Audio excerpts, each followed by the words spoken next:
pessoal, boa noite, boa tarde, bom dia, vai depender da hora que você esteja assistindo. Hoje a gente finalmente conseguiu trazer ele, né? Tínhamos marcado já umas 3 vezes, choveu muito, depois ele teve uma audiência, difícil, um problema difícil e muito concorrido, mas paciência é tudo na vida, né?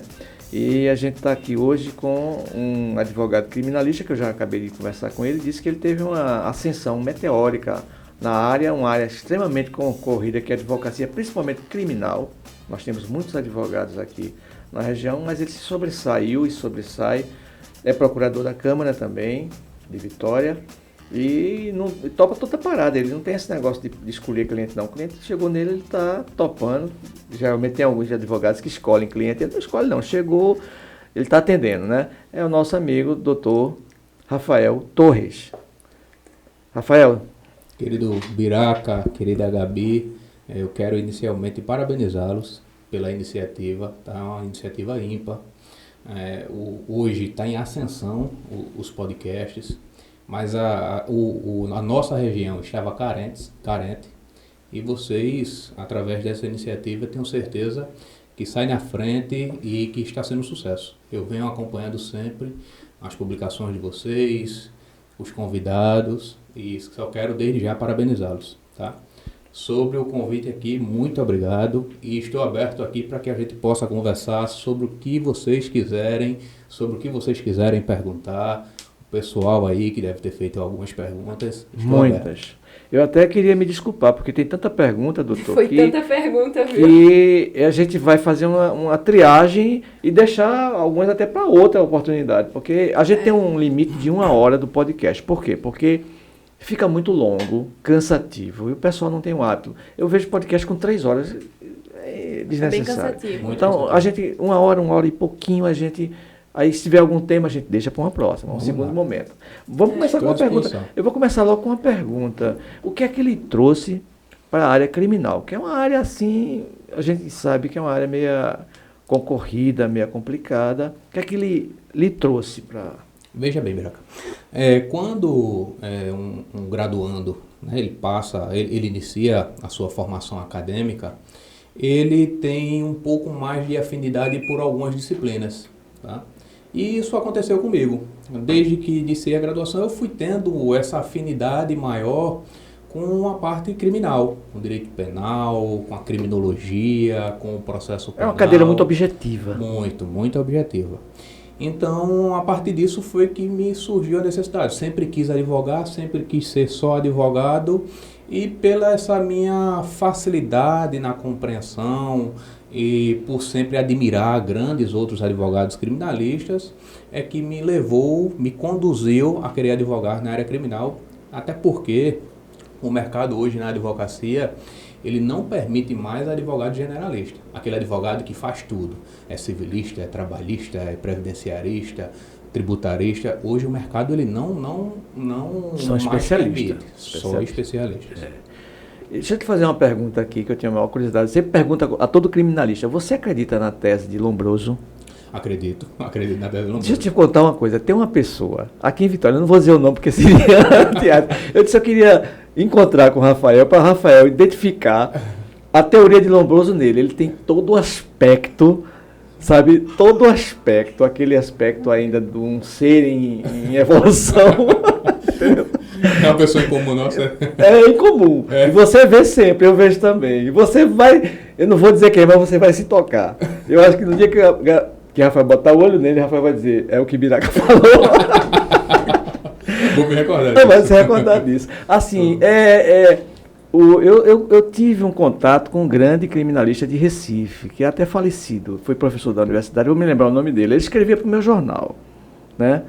E ele me disse uma vez uma coisa interessante. Às vezes ele disse que estava liso, sem dinheiro, mas chegava de repente aquela mala de dinheiro do interior do sertão.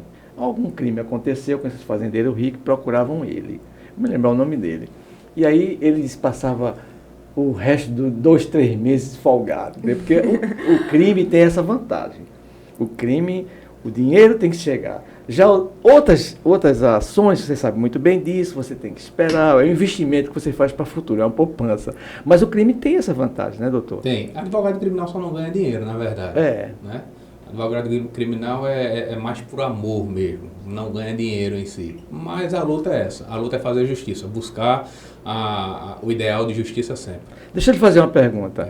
Quando você está defendendo um suspeito, né? Não vamos chamar de criminoso, porque só quando o processo se encerra, mas um suspeito. E o senhor sabe, na intimidade da conversa com o seu cliente, ele passa a ser seu cliente, que ele é culpado. Se ele for condenado, eu vi isso de um advogado, viu? Se ele for condenado, o senhor fica com a consciência tranquila ou não? Ele é culpado e o senhor sabe porque ele lhe confidenciou. Eu cometi o crime, a sua função vai ser atenuar a pena dele. Essa é a sua função principal. Ele sendo condenado, o senhor fica com a consciência tranquila? Ou é pior para o senhor receber um cliente que é inocente, o senhor sabe que ele é inocente, mas as provas contrariam muito durante o curso, e o inquérito é básico para isso, e aí ele é condenado. Como é que o senhor fica aí? Eu vou começar conversando por essa segunda parte. O mais delicado na advocacia criminal é você advogar para uma pessoa que você sabe que é inocente. Que é inocente, isso. Se torna muito delicado, porque a advocacia criminal é isso, né? Você ter a possibilidade de revolver, de devolver a esperança humana quando ele está naquele momento de maior dificuldade, ele está com sua liberdade restrita, a família em si fica naquele sofrimento, naquela angústia, naquela ansiedade. E você saber, você advogar para uma pessoa que está nessa condição, ela sendo inocente, pense como é delicado. É muito mais complicado, Biraca, de que você advogar para uma pessoa que de fato, eu pratiquei o crime, tá? Agora vamos analisar quais foram as condições pelas quais você praticou esse crime. E quando ele vem a ser condenado, é natural, é uma consequência natural do devido processo legal, a condenação. Agora, a partir do momento em que há essa condenação, as penas têm que ser nos seus devidos limites. Tá? Tem que ser nos devidos limites da sua culpabilidade. Então, se está nos limites da sua culpabilidade, tenha certeza que o trabalho técnico foi muito bem feito. Perfeito. Foi a mesma resposta que eu recebi, o mesmo comentário que eu ouvi desse advogado famoso. Eu estou aqui matutando para lembrar o nome do advogado famoso de Recife, que faleceu já há alguns tempos atrás, para poder. Eu tenho até um jornal dele aqui que ele fazia coluna, vou me lembrar o nome dele. Era muito famoso aqui em Pernambuco, no Brasil, inclusive, muito conhecido, escrevia tudo. Mas ele me dizia isso também, ele disse exatamente o que você falou agora. Ele disse, o inocente é a pior coisa que tem para trabalhar com o inocente, porque já imaginou, se eu deixo escapar e ele é condenado, e eu sei que ele Agora, é uma coisa interessante, quando você sabe realmente se ele está mentindo ou se... Ele tem que conversar com o cliente. Veja, sempre quando estou conversando com os clientes, eu sempre acredito no que ele me traz. Eu acredito naquilo que ele me apresenta. Vai trabalhar em cima disso. Sempre. Vai trabalhar em cima disso. Eu acredito e sempre conduzo a linha de defesa sobre aquilo que ele está me trazendo.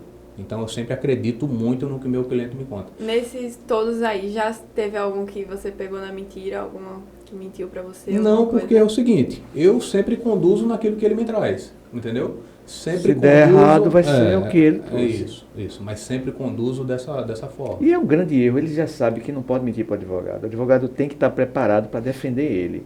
E se ele traz uma mentira, o advogado vai se preparar em cima de uma mentira. Tem tudo para dar errado. Pois é.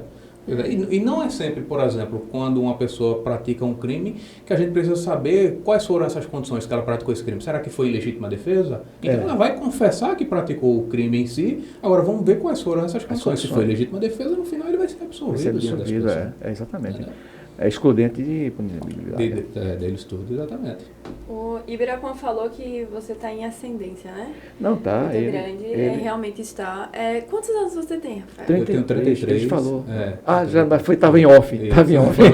Pensei que ele tinha. Foi, eu não ouvi, não. Foi em off. É novo. Rafael, para conseguir visibilidade. A gente geralmente vê advogado assim com essa visibilidade muito boa, assim, quando já são mais, né? Já tem uma... ele é muito jovem para a visibilidade que ele conseguiu. Eu agradeço muito pela gentileza de vocês, mas de fato, assim, eu penso que qualquer profissional, de qualquer área, ele quando se entrega visceralmente àquilo que ele sempre quis, aquilo que ele sempre almejou, eu tenho certeza que a ascensão vai acontecer em um determinado momento. Eu só não acredito, por exemplo, um profissional que está aí há 1 ano, 2 anos no mercado e já apresenta que está numa ascensão que a gente sabe que não é fantasiosa. Não tem a solidez da coisa. Principalmente na área da advocacia. Eu penso que o advogado ele só vai começando a criar uma certa maturidade depois dos 5, 7, 8 anos, se aproximando aos 10 anos de advocacia. Eu penso que é dessa maneira. Porque eu aprendi uma coisa na faculdade, só corroborando com o que você está falando. Eu tive professores muito bons e alguns me diziam o seguinte: olha, você vai aprender aqui a teoria. A prática só na prática. É outro mundo. E é esse mundo que você já tem, já trouxe, já viu como é que funciona. Com certeza. Lidar com as coisas. Veja, eu faço coisas hoje, eu tomo atitudes hoje que eu não tomava no início da minha carreira. No início da minha carreira eu era muito mais explosivo diante de quando recebia alguma situação, quando recebia um não, seja se fosse de um magistrado, se fosse de um promotor de justiça. Hoje não. Hoje a gente consegue, a partir do momento em que você vai absorvendo essa experiência, você consegue ir conduzindo de uma forma mais tranquila e consegue, naquele ponto, chegar ao ápice daquilo que você queria. Chega no objetivo. Antes de você fazer uma pergunta, deixa eu fazer uma pergunta aí. Faça. Quando se fala Rafael Torres, né, o pessoal, eu já ouvi, tô dizendo isso porque eu já ouvi, falarem assim, Rafael Torres gosta muito de mídia. Tudo que der mídia ele gosta. E eu queria que você falasse aí sobre isso. Veja, não é que Rafael Torres gosta muito de mídia. É que os casos os quais eu me proponho a advogar, eu sou procurado, são casos que têm uma certa repercussão. Então, a partir do momento em que existe, né, os casos a mídia estão em cima desses casos, acontece de você ser procurado e você não vai hesitar, logicamente, de fazer uma manifestação, até porque as manifestações, a grande maioria das manifestações que eu faço relacionadas aos casos em que atuo é uma necessidade do cliente. Do cliente. Perfeito. Está a serviço do cliente. Exatamente. Mas eu tenho uma pergunta para fazer, porque tem muitas aqui, eu vou selecionar. Diego Henrique 10. Ouvi falar que o senhor é o melhor em Vitória de Santo Antão. Está dando palmas para o senhor. Aí a outra aqui pergunta. Não dá para ler aqui quem é. Qual? Advogado... De verdade? Advogado de verdade. É um advogado também. Uhum. Aí ele pergunta o que te motiva. Veja, o que motiva é você sempre querer o melhor, dar o melhor, sempre buscar o melhor, ter as suas teses acolhidas, né? Porque quando você faz um trabalho técnico, desenvolve uma boa defesa técnica e essa defesa técnica ela é acolhida pelo tribunal, isso vai te motivar cada vez mais estar procurando esses pontos. Aí tem uma interessante aqui também. A advocacia criminal é só delegacia? Absolutamente não. Absolutamente. Na maioria dos casos, na maioria das vezes, o início, ela se inicia. É o início da coisa. Mas tenha certeza que a atuação, sobretudo na advocacia criminal, ela se materializa nos tribunais superiores. Entendeu? Você tem que levar os seus posicionamentos para que os tribunais acolham, né, para que seja discutida a matéria, a sua linha de defesa. Na verdade, Gabi, as delegacias são os inquéritos, começam lá. As investigações. E ele acompanha para... Que é o início da persecução penal, o início do procedimento investigatório. Entendi. Qual a orientação você daria para um recém-formado que precisa ter clientes? Eu acho que ele está perguntando isso, porque, querendo ou não, Vitória tem muito advogado, né? Toda esquina tem um advogado. Aí a questão de você se diferenciar, de você ter um diferencial. Eu vou até compartilhar o que eu escutei de uma amiga minha, que ela é delegada, e conversando com ela, ela me disse o seguinte, ela disse, olha, Rafael, ser advogado é muito fácil. Você ser advogado é fácil, certo? Tem muitos advogados e você tira por isso aí. O difícil é você ser um bom advogado. Então, assim, ela me trouxe isso e me levou a uma reflexão muito grande sobre esse ponto, sobre esse ponto de vista dela. E eu acredito que seja mesmo. Para você ser diferente, você tem que fazer o diferencial, né? Por exemplo, esse que está iniciando na advocacia, eu penso que ele deve, primeiro, ter humildade. Eu acho que a advocacia é isso, né? Você tem que ter a humildade e conduzir seu trabalho, informar as pessoas mais próximas que você está advogando agora, ter sempre seu cartão de visita, poder entregar o seu cartão de visita. Eu tenho certeza que a partir disso os clientes vão começar a surgir.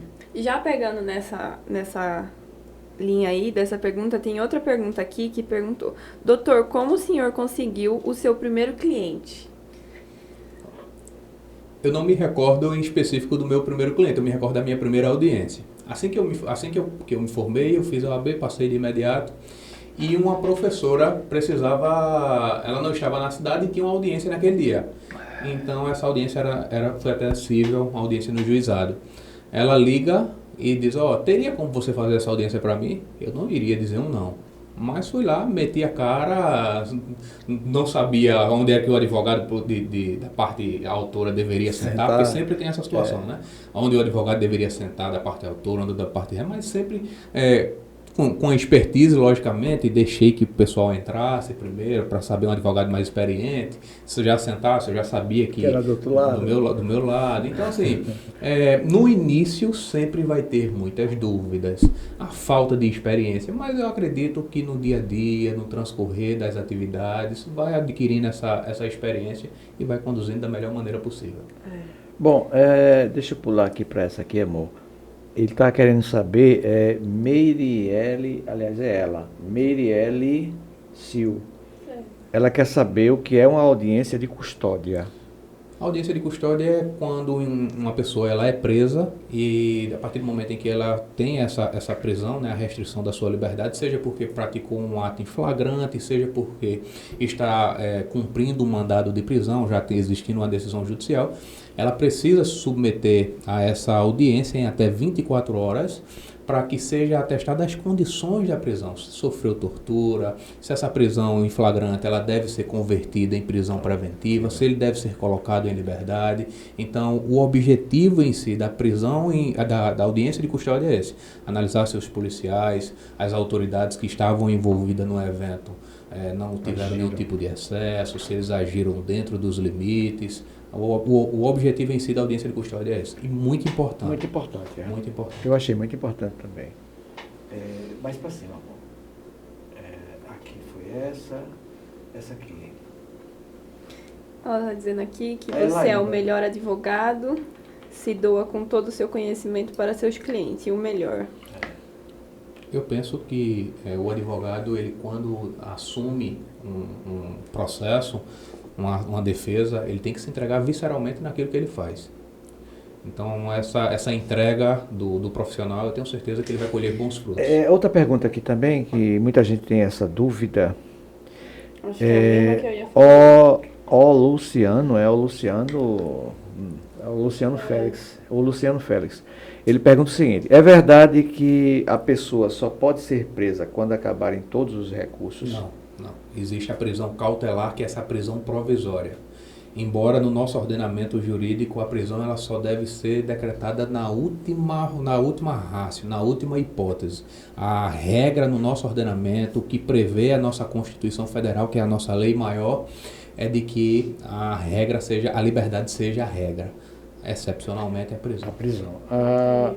Essa outra de lado, muito interessante. Essa aqui, né? Sim. É o que eu ia perguntar também.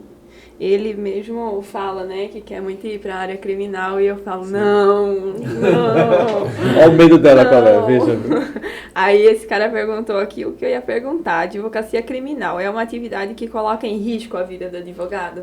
Depende. A minha resposta depende. E vou dizer por quê, Gabi. O advogado, ele não pode prometer resultado. O que o advogado deve se comprometer com o seu cliente é que vai desenvolver um bom trabalho, um trabalho técnico. A partir do momento em que o advogado ele faz esse tipo de promessa de resultado, ele coloca em risco a sua integridade. Eu digo isso, sabe por quê? A gente vê aí em alguns noticiários, mataram um advogado por algum motivo. Tenha certeza, isso aí foi promessa de resultado. Eu já enfrentei um caso onde a mãe de um cliente meu disse o seguinte, eu contratei o advogado e ele disse que tal data o meu filho vai estar lá almoçando comigo. Ou seja, veja a expectativa que esse profissional criou na família, na pessoa que está com a sua liberdade restringida, que está lá presa. E tenho certeza de uma coisa, tenho certeza que Biraca já visitou os presídios do nosso país. Não vou nem... Acho que a palavra sucateados é uma palavra ótima. É pouco. Entendeu? Então, assim, é um estado de miserabilidade, tá? As dependências dos presídios do nosso país. Então, a partir do momento em que um profissional ele cria essa expectativa, né? Ele promete esse resultado e ele não cumpre com aquilo, que foi isso que aconteceu com o caso que eu assumi, gera uma repulsa terrível da família, da pessoa que está lá presa. Então, você tem que saber quais são as consequências desse tipo de atitude que você tem. Eu sempre que me habilito em um caso, eu sempre digo, eu tenho uma responsabilidade com você a partir de agora. É de desenvolver uma boa defesa técnica. Essa é a minha responsabilidade. Doutor, mas qual é a chance da minha liberdade? Quantos % eu tenho de ser para assessor? Eu disse, olha, eu não posso prometer a você existe sim uma possibilidade de você responder esse processo em liberdade, tá? Mas a minha responsabilidade com você é conduzir, adotar todas as medidas inerentes ao seu caso, que é cabível diante da sua situação, para a partir de então a gente conseguir essa sua liberdade. Vai ser uma consequência da defesa técnica. A fumaça do bom direito está presente. É no máximo que você pode falar para o cliente, olha, o seu direito é bom, a possibilidade é boa, mas juiz é juiz. E mais quando o caso se remete a um atentado contra a vida, né? Que aí já repercute. É o crime mais grave, mais né? grave, De homicídio. de homicídio. Aí é uma coisa que não depende nem do juiz, aí já é um júri que vai... A responder o processo em si em liberdade, até porque assim, o júri em si ele é dividido em duas fases. Né? Então nada impede que um indivíduo, ainda que tenha praticado um crime dessa magnitude, o crime de homicídio, o crime mais grave, ele não responda ao processo de liberdade, que é aquilo que eu disse. A nossa Constituição, embora as nossas garantias tenham sido ultimamente colocadas de lado... Eu vou entrar nisso aí com você já. Pronto. Aquilo que eu digo, a nossa regra é a liberdade. É a liberdade. Realmente. Existe alguma causa em que você não advogaria? Isso aí é o Driano Santana, que fez a pergunta anterior e está fazendo essa agora. Existe uma causa que não seja possível desenvolver uma boa defesa técnica. É a causa que eu não me habilitaria. Certo. Entendi. Você se sentir sem possibilidade. argumento. Existem situações que, se não for possível você desenvolver aquela defesa que você imaginaria, não é interessante para o profissional se habilitar. Entendeu? Entendi. Eu penso dessa maneira. Teve outra também questão que eu... me perguntaram, inclusive eu falei para essa pessoa que eu iria perguntar a você, se naquele caso de Glória, que foi bem famoso aí, você foi advogado dele ou não? Porque parece que essa pessoa me falou que você colocou como se fosse, mas que as pessoas na rua estavam falando que você não era advogado dele. Veja, o que acontece? Esse caso ele foi um pouquinho emblemático. Por quê? Quando iniciou aqueles tumultos de imprensa, uma pessoa próxima a ele, não vou revelar o nome por uma questão de segurança, mantinha contato sempre com ele e ele de fato estava prestando de ajuda, ele estava com muito medo, porque teve em Minas Gerais o caso lá que foi eu esqueci o nome, mas o caso também teve uma repercussão nacional. Do Lázaro? Exatamente, do Lázaro. O caso do Lázaro. Então ele estava com o mesmo receio que o desfecho que aconteceu com o Lázaro não acontecesse com ele.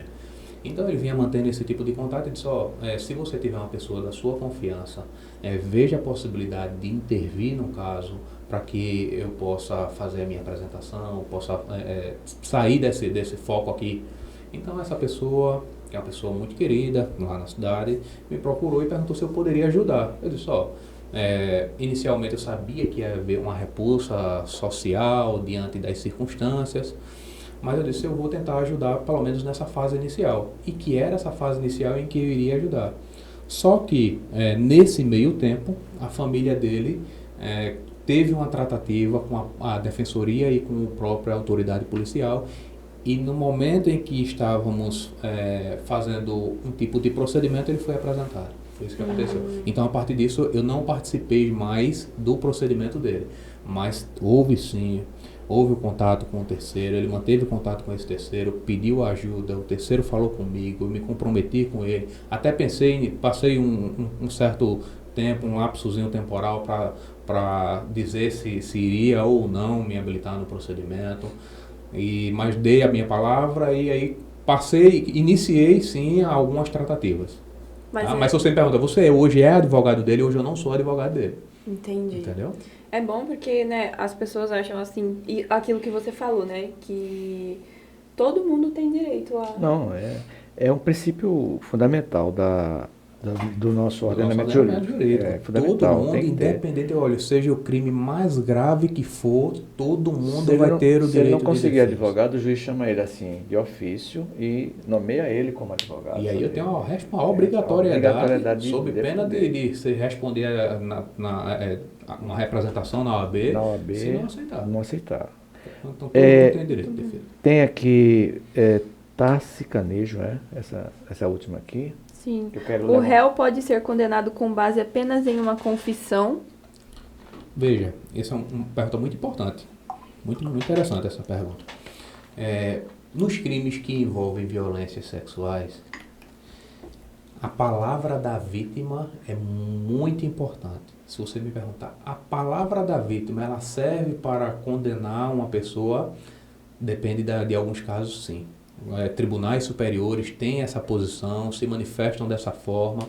Agora, o que é que acontece? Em alguns casos, a palavra da vítima, se ela sai daquele contexto, tá? Se ela se torna contraditória, se a pessoa que está sendo investigada, se a pessoa que está sendo acusada, se ela consegue produzir provas e demonstra que a palavra da vítima, ela não é uma palavra firme, não é verdade aquilo que ela está informando, tenho certeza que não vai se prestar. Eu enfrentei um caso agora, há pouco, em acho que é Chã de Alegria, eu acho. E lá uma pessoa teve um certo contato com uma mulher e a mulher, por já ter um relacionamento e sabia que a companheira dela teria essa informação, no dia seguinte ela foi na delegacia e prestou um boletim de ocorrência alegando que o meu cliente ele tinha sido tentado estuprá-la. Então veja, só uma circunstância, é uma situação muitíssimo delicada para ele, é uma pessoa conhecidíssima na localidade, houve uma repercussão terrível lá, e você perceba, a imagem de uma pessoa que passa a ser investigado e sabe hoje como é que são as mídias sociais, né? Tudo compartilha, tudo de forma muito imediata. E já condena de imediato, né? Mas aí conseguimos fazer um trabalho, conseguimos através da palavra, através daquilo que ela apresentou, produzimos provas. O inquérito aí foi finalizado e vai ser arquivado o inquérito em virtude de que a gente conseguiu demonstrar que naquelas condições, naquela situação específica, a palavra dela não seria crucial para poder conduzir a instauração até mesmo de um processo. Entendeu? Deixa eu fazer uma pergunta fora do quadrado criminalista agora, vamos voltar para uma questão. Eu gosto muito de constitucional também. É uma das coisas que eu gosto muito, que é a base de tudo. Você está ali, tudo é encadeado, tudo está abaixo da Constituição. E eu venho acompanhando a questão política do Brasil e de uma forma assim, de analisar. Eu gosto muito de analisar, eu não tomo muito partido, eu analiso. Se você me perguntar quem é o seu candidato, eu disse o que for melhor para o país. O que eu entender que é melhor para o país, eu não tenho paixões. Não tenho radicalismo nem paixões. Mas aí eu estou vendo o seguinte, eu estou vendo hoje que nós falamos muito em democracia. Se fala a todo momento em democracia. Mas democracia, antes de mais nada, é a preservação das liberdades individuais, que nós estamos perdendo. A maior das liberdades é a liberdade de opinião. Quando você perde a liberdade de opinião, o resto já foi embora. Eu acompanhei agora recentemente o caso desse deputado federal, esqueço o nome dele. O bolsonarista? É o bolsonarista. Mas Daniel Silveira. Daniel Silveira. Eu detestei a postura daquele cara. Ele tem uma postura assim de, sabe, ele não é um cara urbano, ele é um cara agressivo, um cara que, sabe, tudo bem. Mas aí vem o seguinte, ele recebeu uma canetada do Alexandre de Moraes totalmente inconstitucional. Eu procurei na Constituição um amparo para aquilo que o Alexandre fez e não encontrei. Escacaviei, pesquisei, perguntei a um pessoal da área, ninguém, era unânime. Ele foi arbitrário, está usando da arbitrariedade. Porque, primeiro, existe uma coisa na condição do parlamentar que ele pode falar tudo, exceto o que tiver no dispositivo legal. Que já tem, os limites legais já existem. Calúnia, injúria, difamação. Se você entrar nessas 3 áreas, você vai responder. Uma desses 3 casos. O resto ele pode falar tudo que ele quiser. Que também não seja incitação à violência.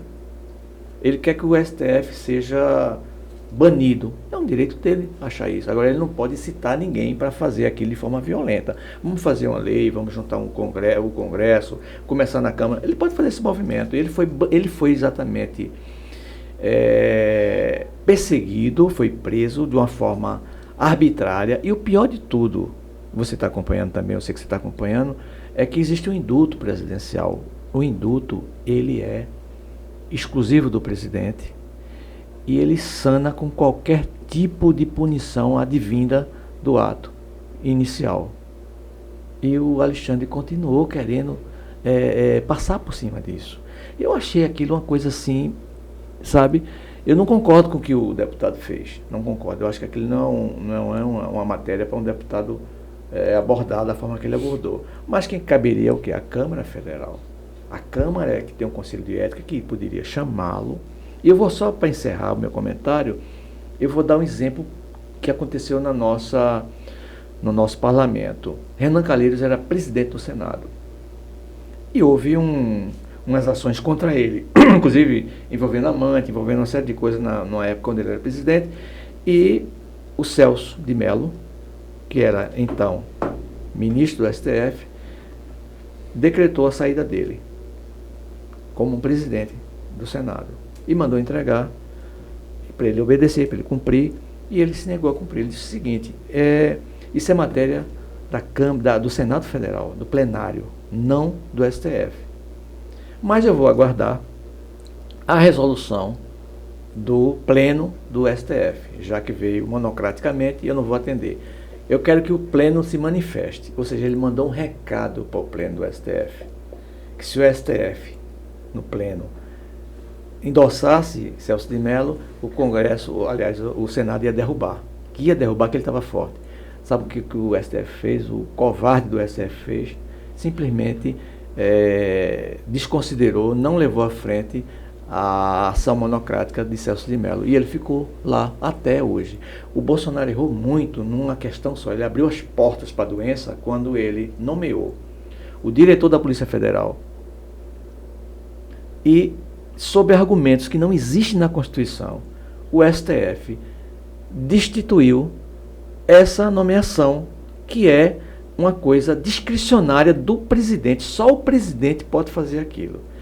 A não ser que ele tivesse uma ficha suja, respondesse um inquérito criminal, uma coisa, aí tudo bem. Mas não tinha nada disso contra o cara, apenas porque ele era amigo da família. Então, o Bolsonaro, eu acho que ele fraquejou aí. Ele mostrou ao STF que tinha espaço para o STF avançar e ele está avançando. Eu não vou nem falar das outras coisas, senão a gente passar, eu vou tomar a conversa toda. Mas o que você acha disso nesse momento no país acontecendo? Veja, aquilo que você trouxe inicialmente. Nosso comentário aqui é totalmente apartidário, não tem conotação política, não tem técnico. Aqui. Isso, exatamente. O Supremo Tribunal Federal, temos aí que entender o seguinte: o Supremo Tribunal Federal pode muito. E é importante que, de fato, ele possa muito, porque ele está para preservar a nossa lei maior, que é a Constituição Federal. Agora, ao mesmo tempo em que ele pode muito, ele não pode tudo. Certo? O STF ele tem os limites. E os limites estão previstos na Constituição que ele está para guardar, que é a nossa Constituição Federal. Eu acompanhei desde o início essa situação do deputado Daniel Silveira. Desde o momento em que houve a decretação da prisão preventiva dele, que é uma situação que vai de encontro à nossa Constituição Federal. De fato, os parlamentares ele têm essa imunidade, que é uma imunidade material, por suas opiniões, palavras e votos. Então, assim, a forma como foi instaurado esse procedimento perante o Supremo Tribunal Federal, como foi conduzido, a denúncia como é que foi, totalmente arbitrária. Totalmente arbitrária. O presidente da República tem a sua discricionariedade, que foi o ato que ele adotou quando houve a condenação de Daniel Silveira, e ele estava ali exercendo o poder que é dado a ele como chefe do Poder Executivo Nacional. Entendeu?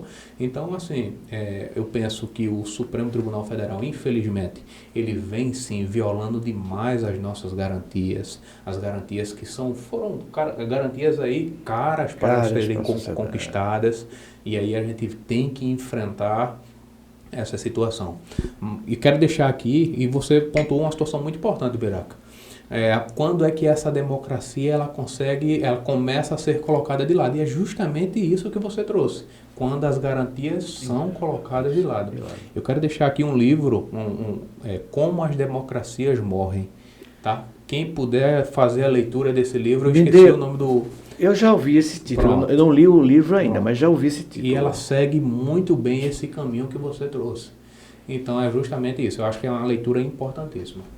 Porque hoje a gente está vivendo, sabe, Gabi, um país de pessoas que desconhecem muita coisa, principalmente na área jurídica, como seria isso, e estão muito levadas pela emoção partidária.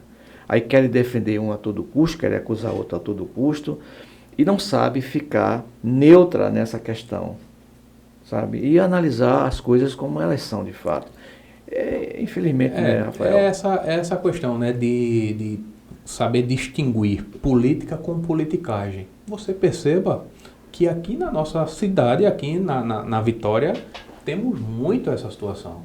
Temos aí algumas pessoas que fazem parte da política em si, que não faz a política. Né? Além de ser, embora seja uma pessoa mais jovem, que deveria conduzir para uma política mais avançada, uma política melhor, uma política que fosse envolver mais o social em si, buscar a preservação do povo, não vemos isso. Vemos só a necessidade de que, com a politicagem, querer uma ascensão, galgar outros tipos de cargos. Infelizmente, na nossa cidade ainda enfrentamos esse tipo de situação.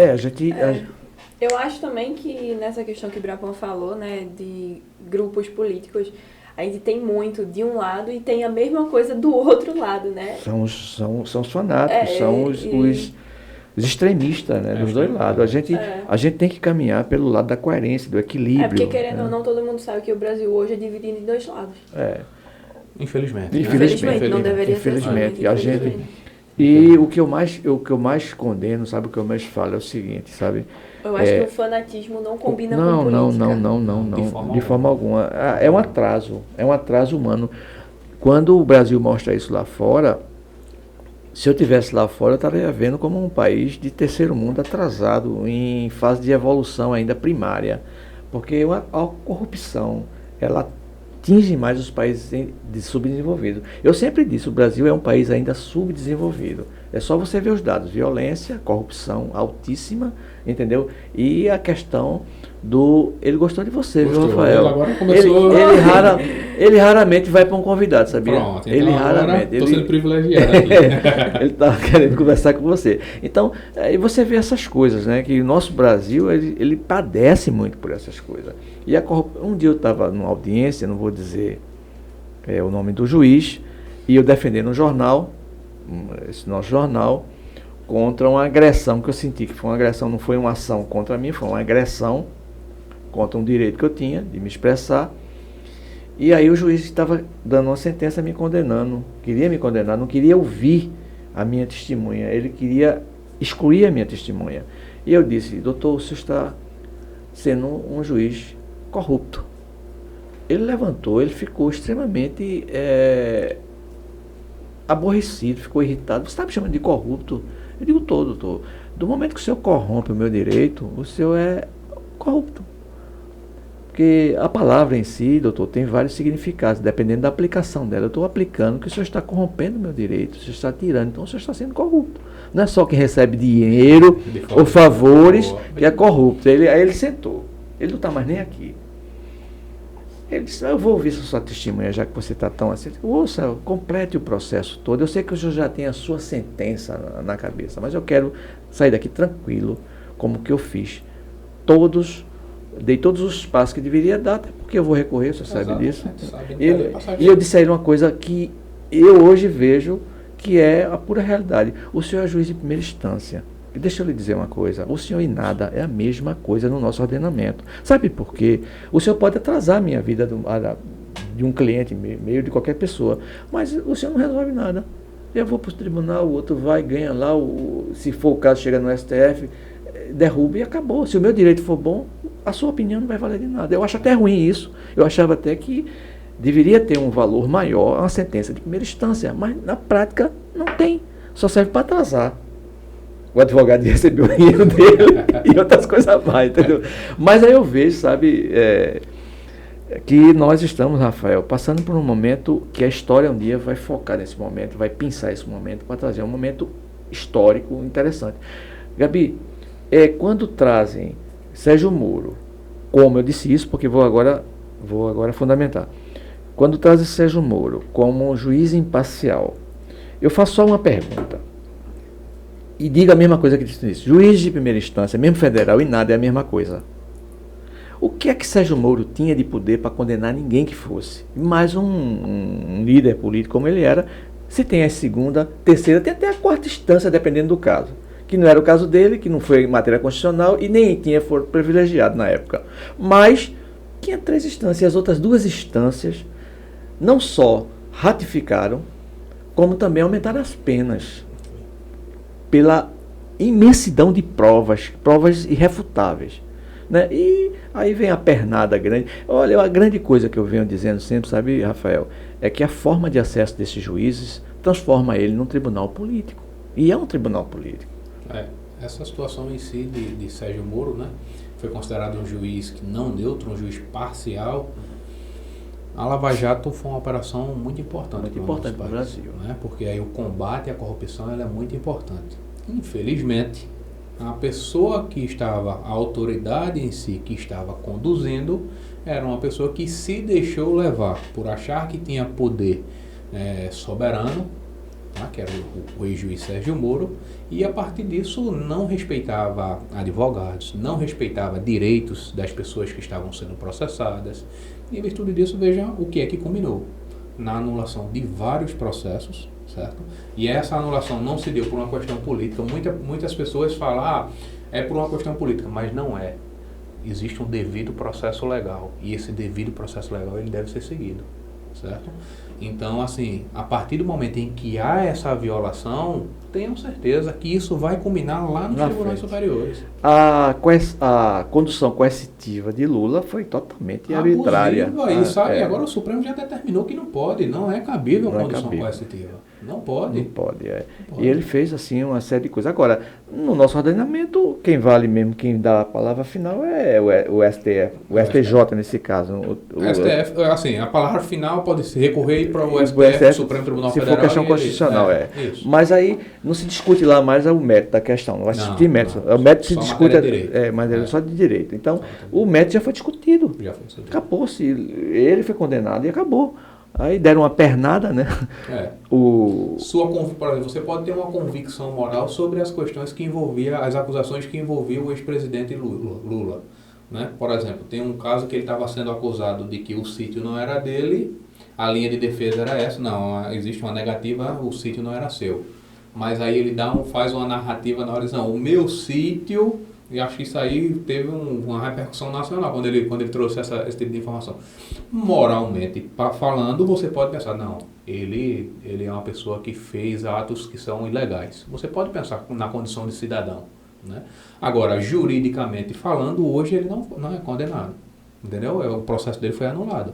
Exatamente. Tem que começar tudo de novo. Só que não vai acontecer mais. A questão da prescrição. Prescrição. Não aconteceu mais por causa da prescrição. Foi o Fachin, não foi? Foi o Fachin. O Fachin foi brilhante nisso aí.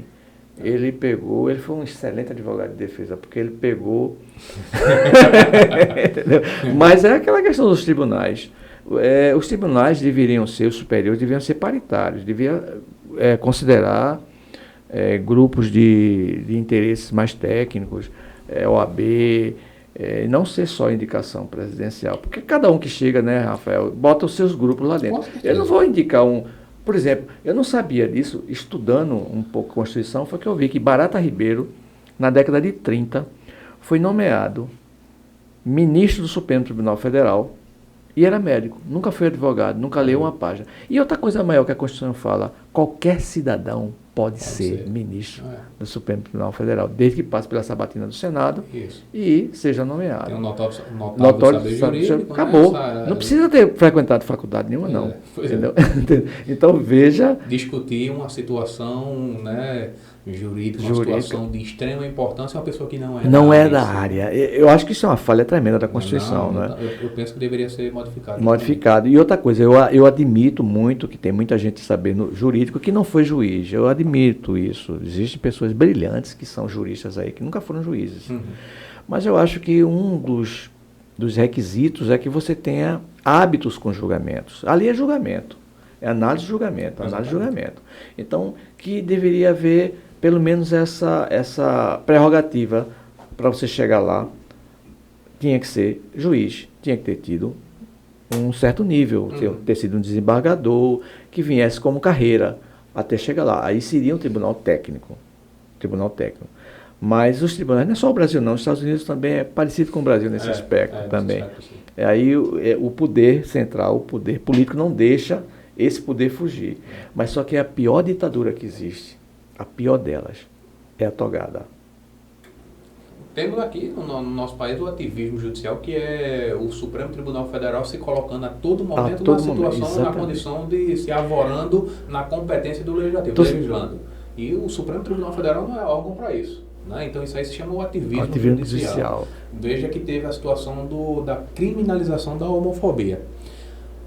Como não existia uma legislação tratando em específico sobre esse tipo de comportamento, o que foi que o Supremo Tribunal Federal fez? Um ativismo. Ele passou a considerar que através da lei que prevê os crimes de racismo, que é uma lei 7.716 de 89, se não me falha a memória, ele passou a prever a possibilidade de criminalizar comportamentos homofóbicos através dessa legislação.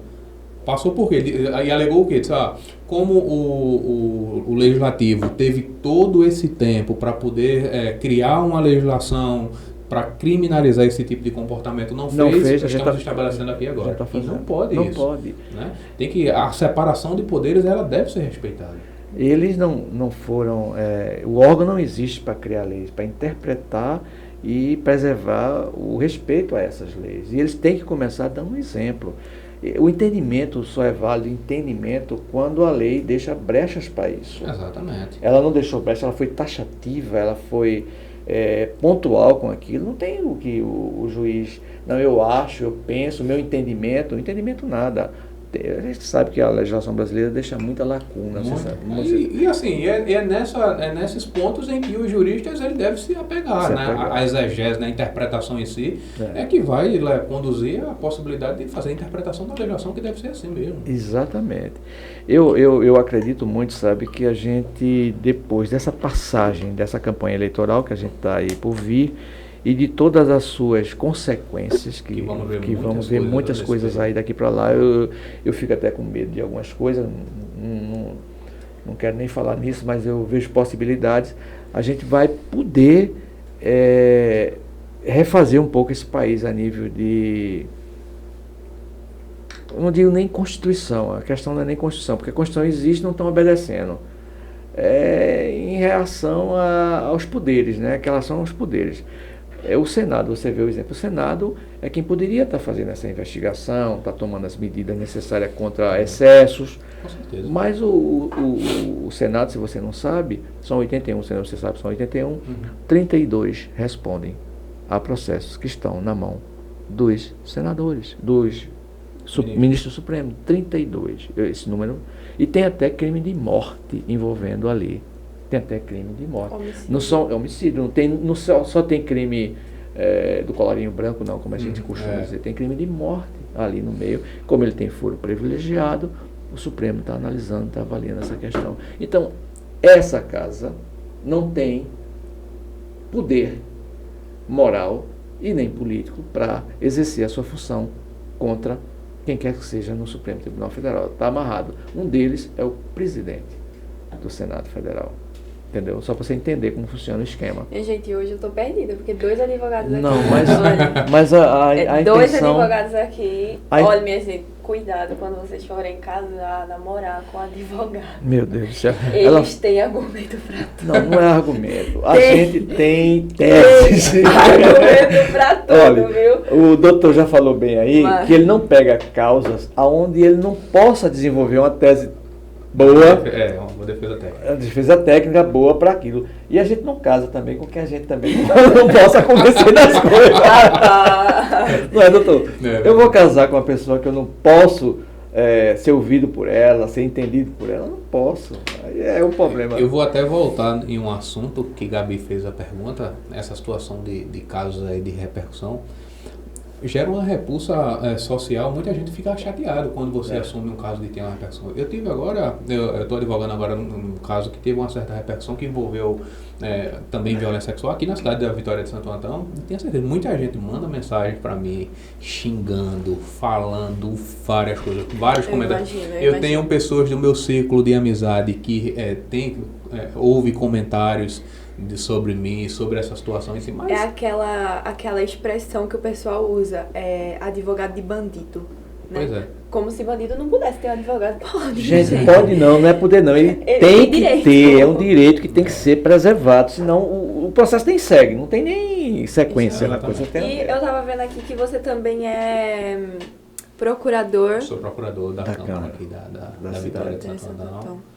Exerço lá a função, nomeado pelo presidente, né, o André. O André esteve aqui com a gente. Eu tive a oportunidade de acompanhar um excelente gestor lá da Câmara, um excelente parlamentar. Só tenho elogios para André. Eu sou meio leiga nessa situação. Eu queria que você explicasse o que é que o procurador faz. Veja, em uma apertadíssima síntese, o procurador ele faz análise dos projetos de leis que são levados, né? Ele analisa a legalidade, a constitucionalidade e faz e exara o parecer sobre o projeto de lei. Esse projeto de lei, ele é constitucional, ele é um projeto legal, você faz esse... E além disso, além dos pareceres, você faz a análise de questões administrativas de lá da própria Câmara, né? Dos servidores, você faz a análise jurídica de situações que são relacionadas a ele. Bem trabalhoso. Viu? Análise de licitações, você faz também, passa a fazer análise jurídica. Então todos jurídicas. aqueles projetos passam por você? Passa. Porque é o seguinte, nenhum projeto ele pode contrariar as leis superiores, a estadual, muito menos a Constituição, a federal. Exatamente. Ele já mata ali. Isso. Seria até perca de tempo se aprovasse um projeto desse. Não ia ter. Seria inócuo. Pois é. Entendi. Além de procurador, também sou professor. Eu vi aqui também que é colunista, não é isso? Sou colunista. Tem alguns blogs que eu faço vários artigos, Ótimo, bom. Você é professor de qual faculdade? Sou professor da FNH. Não sei se vocês conhecem, é a Faculdade de Novo Horizonte, ela fica ali próximo ao Bradesco. Eu sei. Eu me aposentei o ano passado da Fighting Visa. Passei acho que 20 anos lá. 20 anos foi. Comecei na escola, terminei lá. E nesses dias eu volto para lá de novo. Estou avisando. E agora tem um curso de Direito. Eu estou sabendo. Gabi disse, aqui tem muitos advogados. Gabi, temos aqui 4 faculdades. a Unifacol, a FNH, a faculdade lá, a Univisa, tem direito, e tem também em frente ao Diogo de Braga ali. A FAMAN. A FAMAN. Então veja, 4 instituições aqui. É advogado até umas horas. E eu acho que as salas de aulas que são mais lotadas são as de direito. Começa lotado. Isso, exatamente. Começa lotada. Depois do transcorrer do curso, vai diminuindo. Vai o funil. A minha turma formou-se 16, 17 pessoas, eu acho. Vai afunilando. Acho que todo curso é assim, vai afunilando. Mas acho que direito é bem complexo. Bem complexo. É apaixonante. É muito apaixonante. É um curso que é apaixonante. No início da graduação, você não vai estar tão apaixonado, porque são disciplinas que não são afins ao direito em si. Você vai estar mais a parte de sociologia, filosofia e outras cadeiras. História de direito, exatamente. Mas no transcorrer do curso, quando você começa a mergulhar em si nessas outras disciplinas mais instigantes, por exemplo, eu sempre digo aos alunos, a disciplina mais instigante é a de direito penal. É verdade. É muito instigante porque você passa a estudar, Gabi, você passa na aula, você vê muitos casos concretos.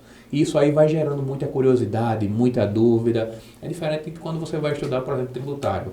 É totalmente diferente, é mais chato, não tem a realidade prática em si, que não é levada, e os alunos terminam não se apaixonando. A que eu mais detestei na faculdade, eu tinha um excelente professor, foi a trabalhista. Trabalhista, eu não me identifiquei com a trabalhista, muito cheio de atalhos, eu não gostei mesmo. E a que eu mais me identifiquei foi a penal. Minha professora pegava num pé, cri-cri, exigente pra cacete, mas eu gostava pela objetividade da matéria, eu achei muito objetiva. Entendeu? Ela é muito instigante, na verdade. Muito instigante, gostei muito. Um dia eu estava até dizendo a ela, quando eu me aposentar do Estado, aí eu vou ver se faço pelo menos pro bono no início. A minha ideia é fazer um pro bonozinho para começar a pegar cancha, meio de campo, na área criminal. Um ponto que muita gente não sabe, do lado meu, na minha atuação, é que eu faço sim pro bono. Faço vários pro bonos. Às vezes surgem alguns clientes que não têm. Para quem não sabe, gente, pro bonos é o advogado, ele trabalha gratuitamente pelo cliente. Não, você está entendendo, muita gente diz que advogado só pensa em dinheiro. O doutor Rafael está dizendo que faz pro bono também. Faço, geralmente, quando um caso ele tem uma certa necessidade de uma defesa e que a família procura, não tem condições para isso, eu advogo sim, dependendo do caso. Entrando nessa questão aí também, eu tenho um caso, uma coisa assim, vamos supor, não vou citar nomes, nada, mas eu presenciei uma cena de um advogado desmerecendo uma causa porque era uma causa pequena, ao ver dele era pequena, e que aquela pessoa estava esperando ali há muito tempo e simplesmente chegou uma pessoa lá de um porte maior, ele entrou e essa pessoa ficou ali e a pessoa lá dizendo que o advogado em si não estava. Mas, na verdade, ele não queria receber aquela pessoa e recebeu a outra pessoa. Eu queria saber de você, já que você faz pro bono. A pessoa que vai lhe procurar atrás de um pro bono, ela vai ter essa diferença ou não? A tratativa é a mesma. Eu acho que esse profissional ele entra em descrédito a partir do momento em que tem. Mas eu acho que Rafael, cara inteligente, como eu também sou, ele sabe quem é a pessoa que você falou. Eu espero que sim. Ele sabe quem é. É um profissional, eu já devo imaginar. É um profissional que de fato ele cai em descrédito. Né? É um profissional que foge da ética. Foge da humanidade, né? Da do compromisso humana, dele com o compromisso dele com eu acho que aí vai mais no dinheiro, né?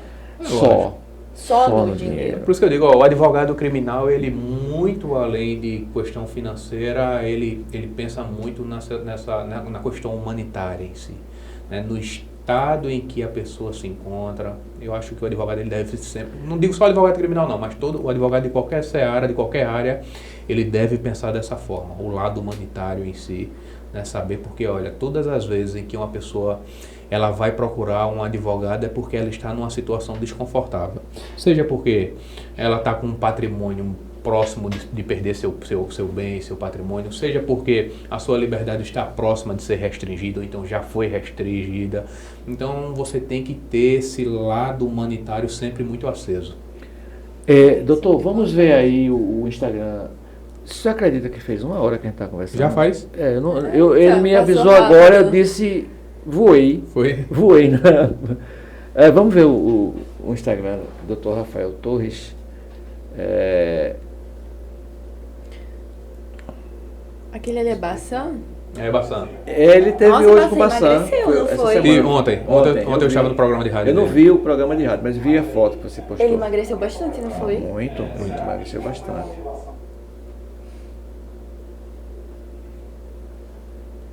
Emagreceu muito. A questão também é de ser muito ativo na rede social, isso é muito bom também, né? Olha, muito ativo. Mas Rafael, isso não é privilégio Rafael, não. Deixa ele falar aí. De participar da audiência virtual, ainda que esteja na condição de foragido, sob pena de haver uma violação aos princípios do contraditório e da ampla defesa. Inclusive, o Supremo Tribunal Federal, ele tem julgados recentíssimos autorizando essa circunstância, ou seja, o réu na condição de foragido participar da audiência virtual. Isso. O habeas corpus, por exemplo, o habeas corpus 214.916, de relatoria do ministro Edson Fachin, do Supremo Tribunal Federal, recentíssimo, enfrentou um caso concreto semelhante a esse e permitiu sim que ele participasse. Particularmente, já participei de audiência onde o meu cliente estava na condição de foragido e o juiz não apresentou qualquer objeção para que ele participasse. Logicamente que tive um diálogo com o magistrado antes da audiência, informei as circunstâncias pelas quais ele não poderia se fazer presente. Olha, só dizendo uma coisa para você, Gabi. Gabi, a OAB era tão restringia até propaganda de advogado de uma forma, mas a gente está vivendo novos tempos, redes sociais. Então, a gente já recebeu aqui médico, dentista, hoje uma psicóloga, todas as áreas, todos utilizam fortemente as redes sociais, Gabi. Sim. Todos. Os advogados vieram se libertar de uns tempos para cá, desse crivo que a OAB dava de querer, não sei o quê, né? O mundo hoje é acabou, tecnológico, não tem mais isso. Hoje você tem que saber que se você não está se adequando às novas tecnologias, você vai ficar para trás. Vai ficar para trás, ninguém vai ver. Eu conheci Rafael como? O trabalho dele na rede social. Eu só não, acho que a maioria das muita pessoas gente. vê. Eu participei agora do São João aqui da cidade e a quantidade de pessoas que veio me cumprimentar, falar comigo através das redes sociais que eu nem sonhava em conhecer. Então foi muita gente. Então isso aí mostra que você está no caminho certo, é gratificante. Você isso. não vê, Gabi, a gente mesmo. Eu já tenho assim, tenho muito mais tempo do que você na cidade, mas com jornal, não sei, mas você chegou rapidinho ela se inseriu na cidade. Ela é de São Paulo, veio para cá e 2, 3 anos que ela está fazendo. E é realmente assim, né? Porque eu tenho Instagram, aí dou uma de blogueira aí, e as pessoas param para falar com você, você nem conhece. Foi pedindo para tirar fotos, te conheço, o estágio, foi muita coisa. Então, assim, é muito bom isso. É gostoso em si de você ser reconhecido. Realmente. Bom. E você, como eu disse no início da nossa conversa, você teve uma sessão meteórica, rápido. Você junta questões que eu acho importantíssimas para o profissional de qualquer profissão. Você zela muito pela sua aparência, isso é importante. Você também dignifica a sua profissão sempre, você coloca ela muito assim, de uma forma muito exacerbada, como muito importante para você, isso repercute muito bem. Uhum. E você não é uma pessoa que fuja da briga, da parada. Você está na luta da parada. Eu sou muito polêmico. Às vezes não é nem ser muito polêmico. Às vezes a sua posição incisiva, contundente, te leva a dar porque polêmica. as pessoas não estão acostumadas com mas isso. Mas é isso. Por isso que eu não usei a expressão polêmica. Você não é polêmico. Você é um cara que enfrenta as coisas, que você vai para frente, faz o que tem que ser feito. E isso trouxe você muito rapidamente para... vai ter pessoas que não gostam, lógico, todo local vai ter, mas você ascendeu muito rapidamente para um patamar profissional muito bom e difícil de conseguir. Realmente foi. Não é? Mas é isso, é sempre buscar, lutar, saber que você tem que aprender todos os dias, ter humildade. Eu acredito que os requisitos básicos são esses. Você faz tribunal de júri muito? Faço. Eu tenho, inclusive, esse meu vídeo aqui foi um vídeo que gerou muita repercussão, porque eu pego um relatório do inquérito.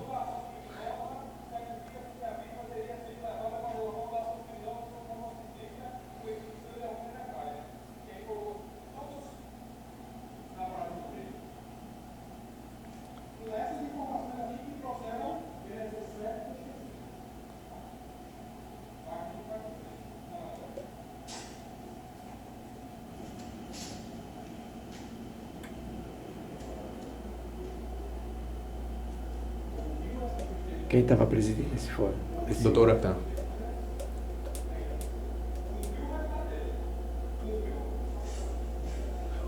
O relatório do inquérito policial. Eita porra!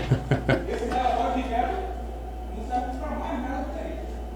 Porque ele faz 4 anos que ele está preso sem ter uma prova, excelente. Sem ter uma prova de que ele tenha concorrido para a prática desse crime. E tem que ser muito, Porra, né? tem que, pé no chão. tem que ser visceral aí, tem que, não pode, entendeu?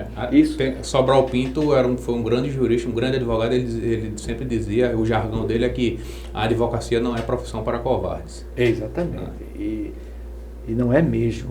Realmente. E quando o cliente vê isso, vê que você está fazendo o que pode e até se expondo em relação à sua profissão, com relação à defesa que você está cometendo, porque ele podia ser advertido pela juíza. Sim. Ela advertiu você? Não, assim, no tribunal do júri tem a plenitude de defesa. Eu sei. Né? Mas se o juiz ele entendesse, ele poderia sim, em algumas circunstâncias. Mas assim, os juízes daqui de Vitória, não estou dizendo isso porque estamos nesse momento não, mas eu tenho a grata satisfação de ter sempre um comportamento, eles têm um comportamento que são bastante adequado. Tá? Então eu gosto demais da posição do juiz da primeira vara criminal aqui, que é o doutor Actan. É um juiz excelente, é um juiz garantista. Foi professor lá da... Foi meu professor. Foi seu professor. Gosto também da juíza da segunda vara criminal, que é a doutora Ana. Tenho o maior respeito por ela. Muitas das vezes, ela sabe, entramos em divergências. Entre divergência com a promotora de lá, a doutora Ana, mas assim, são questões estritamente técnicas, que fica lá dentro da audiência, fora é totalmente diferente.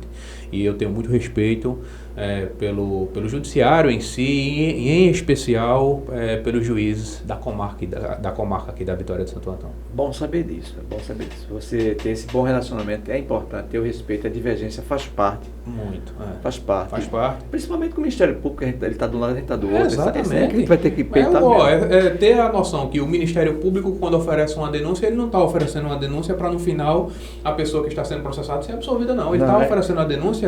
Primeiro, ele atrás, fora do carro, ele é um ser humano, tem vaidade, é normal que um ser humano tenha vaidade, né? E não vai querer que ali ele seja absolvido, não. Ele vai fazer que seja condenado. Vai fazer tudo para condenar. Ainda que não existam provas, mas a partir do momento que ele oferece a denúncia, ele diz, não, eu quero que ele seja condenado. Ele vai topar a parada. E aí você tem que pensar que do outro lado tem só o advogado com o seu cliente e você está lutando contra todo o aparato estatal, que o Estado tem tudo para poder conduzir um procedimento e querer a condenação.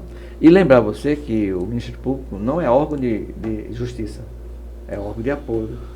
O Ministério Público, né? O Ministério Público ele tem duas funções basilares, que é esse órgão acusatório, ele acusa, mas ao mesmo tempo em que ele acusa, ele também tem que ser um órgão que é fiscal da lei. Fiscal da lei, é verdade. Muitas das vezes os representantes do Ministério Público deixam de lado essa atribuição. Infelizmente. Infelizmente, talvez pelo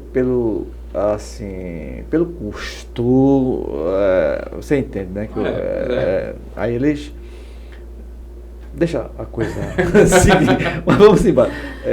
Rafael, muito obrigado. A gente, depois de tantas tentativas, a gente finalmente trouxe o doutor Rafael, mas valeu a pena a gente esperar esses contratempos que a gente teve, mas foi esclarecedor demais.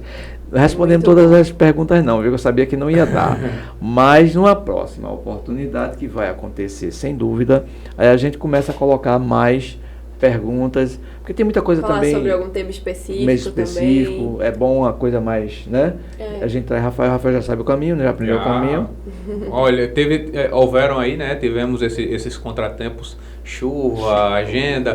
Mas olha, foi muito gostoso esse nosso bate-papo aqui. Mais uma vez eu quero parabenizá-los, Biraca, Gabi, porque é muito importante a implementação desse tipo de diálogo, de bate-papo, para que a sociedade possa conhecer mais cada um dos profissionais.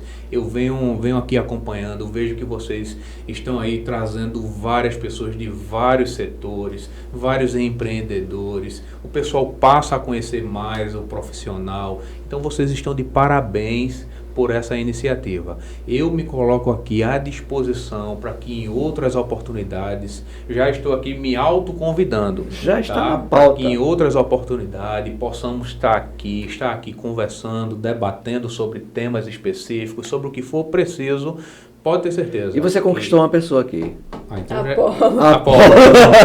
Apolo me atendeu inicialmente de uma maneira mais áspera, que é normal.